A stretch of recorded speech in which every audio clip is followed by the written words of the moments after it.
What's up, everyone? Welcome once again to the channel. Listen, it's been a couple of days that I've been making content about Miss Universe Philippines and everything that has been going on in the pageant world for the past couple of days, and precisely talking about contestants once again and who do I think is deserving of a title, who's doing well and who isn't.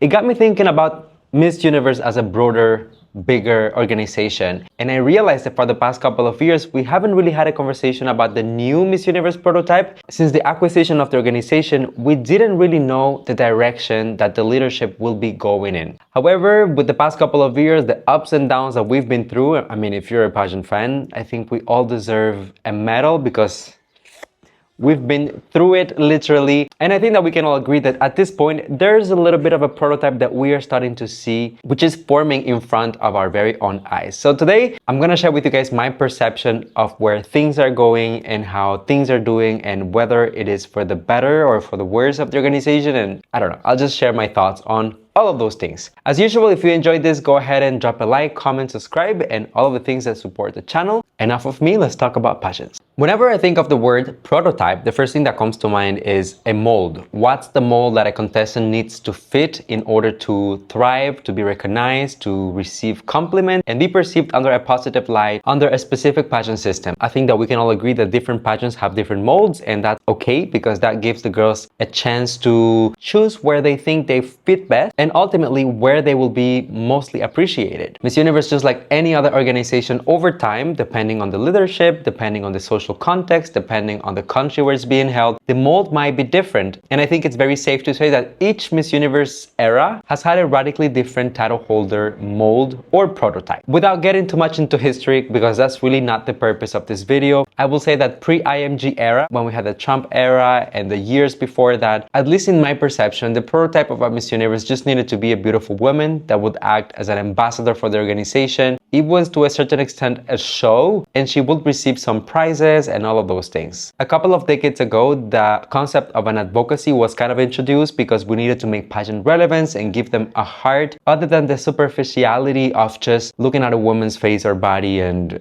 rating it. By adding advocacy to the mix, we made sure that people will give a chance to the girls, not just in terms of their physical and mental beauty, but also in terms of their communication skills and the actions that they had towards the communities around them. But the look, the appeal, the commercial aspect was undeniably super important. If we move forward a couple of years later to the IMG era, which by the way is the era during which I fell in love with the Miss Universe organization and the pageant, and I was even introduced to this whole industry, we can say that the prototype was already different from the one during the Trump era. The organization will favor a more balanced approach to the competition, where beauty and the standards were not so important anymore, and it was mostly about the girl's mission, her vision, what she wanted to do with the platform. Of course, it's a beauty pageant, so we still need to meet a certain threshold, I would say, but without a doubt, the intelligence, the advocacy, the relatability were aspects that could make or break a candidate regardless of how beautiful she was. When I think of the IMG era, it's always like girls like Catriona Gray, like Saucy Tunzi, like Harna Sandu that come to mind, and those queens to me personally embody the essence of what it was at the time. Now moving forward to today, before we talk about the JKN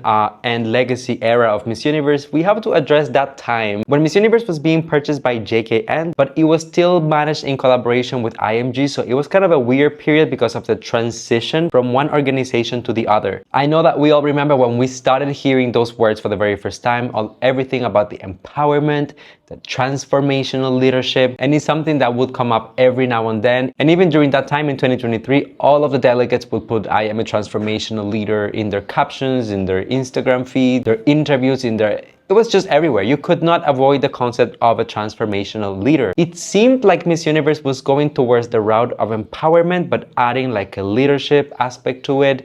And rather than just speaking to the masses, kind of focusing on the girls and the women who wanted to become leaders in their own fields and whatever it was. I also think that there was a little bit of a pun because of Anne being a trans woman. She just wanted to add the words trans in the mix somehow. This is also the time when Miss Universe as an organization became radically inclusive, removing the age restrictions, removing the marital status, removing the whether you had kids or not. And it just became basically like an open door to everyone. A lot of people at the time would complain about it, but behind the scenes, I think that it was deeper than just wanting to be inclusive. Remember that at the time, Miss Universe was still an American organization, and in the US, everything can easily become a lawsuit. So if you are not allowed to join a pageant because of your age, because of your marital status, because of your gender identity, then it could easily become a problem for Miss Universe. So I think that removing all restrictions and limits and eligibility criteria was just a way for them to free themselves from the whole lawsuit part of it, if that makes sense. These were the years of Arbony Gabriel and Chainis Palacios. Both of them had incredible reigns. They accomplished incredible things. Arbony, for some reason, people always like to bring up the fact that she wasn't as popular because she became the least followed Miss Universe winner or something like that.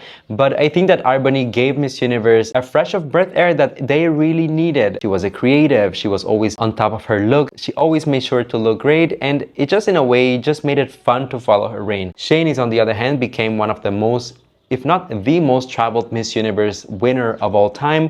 So it just showed that there was a whole work ethic and relevancy to the organization that perhaps in previous years some pageant fans might have even questioned. And that's a fact. All of us did question the Miss Universe relevancy at some point in the past couple of years, haven't we? Now that I've given you some context, we can talk about the present and what I believe is the current prototype for Miss Universe. And I really wanted to take a moment and make this video because I think that it will influence, the way that I cover Miss Universe national pageants from all over the world, considering that all of these girls are preparing to hopefully try to aim for this job, right?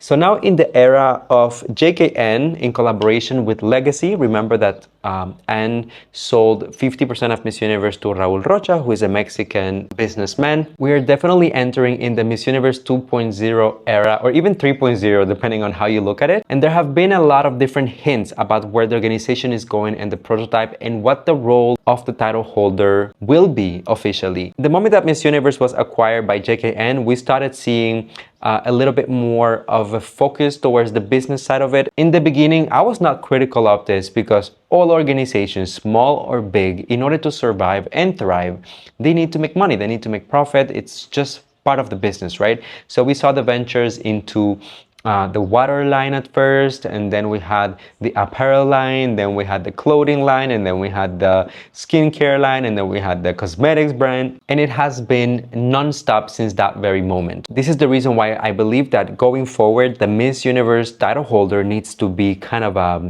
I wouldn't say just a businesswoman, but she needs to be a salesperson. She needs to be able to represent the brand and become an ambassador for it.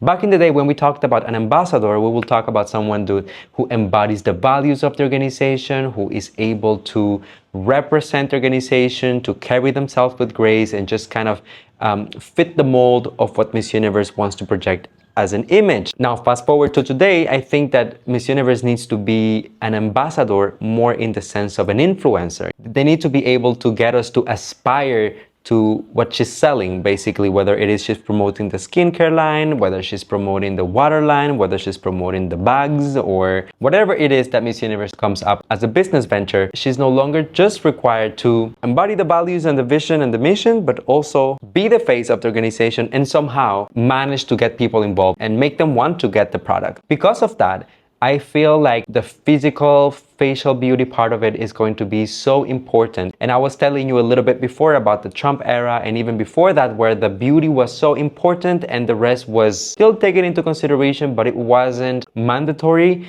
I think that in a way we are going back to those times, of course, with a different approach, because back in the day, I don't think the Miss Universe title holders had any level of pressure to sell products or to represent brands. It's mostly just collaboration with sponsors.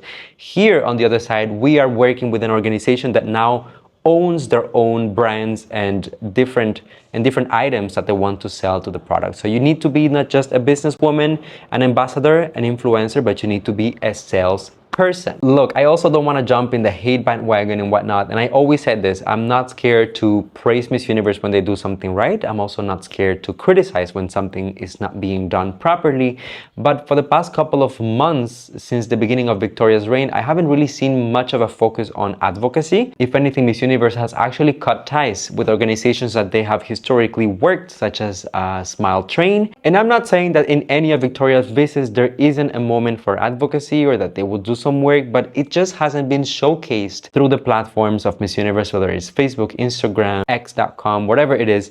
There just hasn't been a focus anymore on the advocacy part of it. So I do believe that there's still some sort of branch of advocacy and philanthropy at Miss Universe, but it just simply isn't the focus. If we go back to the IMG era, that seemed to be really the focus and the aim of the organization, the mission and the vision and where they wanted to go. It is undeniable that we are also going to get a little bit more into the entertainment factor of it. Miss Universe has already been open talking about the Telemundo reality show that they are developing for the next Latina, and even recent partnerships. For example, Nawat being able to acquire the Miss Universe Thailand franchise and then having Anne as a guest on the live stream to sell MGI products on TikTok.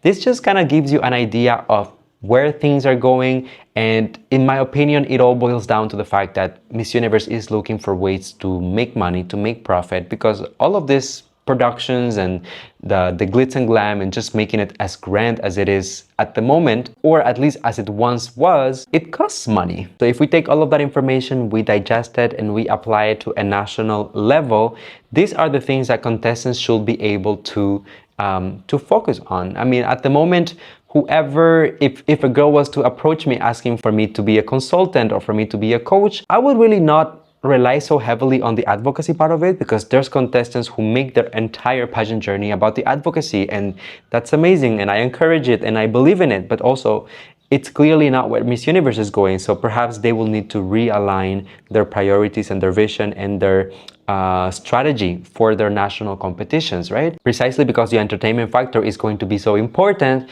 I would focus on the presence on stage. I will focus on the technicalities. I will focus on the pasarela, making sure that they look incredible, that they are interesting, that they develop their personalities and their likelihood, to make sure that not only people want to see more of them, but also to make sure that somehow they're able to attract people's attention and gain their likability. That's part of entertainment, but then you also want to be a salesperson and a businesswoman. So by making sure that people love you, trust you, and they support you, that's when you can actually go ahead and push the product.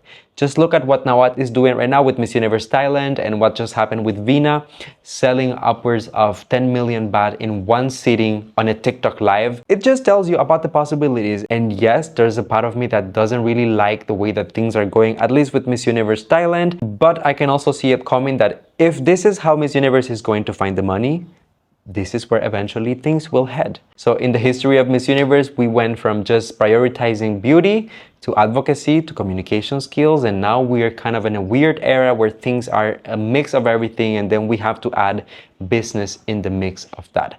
Arguably, I would say that Miss Universe is kind of adapting, not even borrowing, but fitting themselves in the mold of MGI, Miss Grand International, and that also says a lot about the current situation with Miss Universe as an organization. And where do we rank them anymore? I don't know. Where would you put them? So if you're currently competing for a Miss Universe national competition, make sure that you are beautiful, that you're a great performer, that you are a good influencer, a good salesperson, and that somehow you still have a little bit of heart for the people, just for the fans. Let's not forget about the advocacy. Thank you guys for watching. Let me know down below, what do you think about my comments, the new prototype? Do you agree with me? Is there something else you would add to the mix? I don't know. It's kind of an open conversation, so I'll read you down below. So drop a like, comment, subscribe, and join the channel memberships if you want to support the channel as well. See you guys on the next one.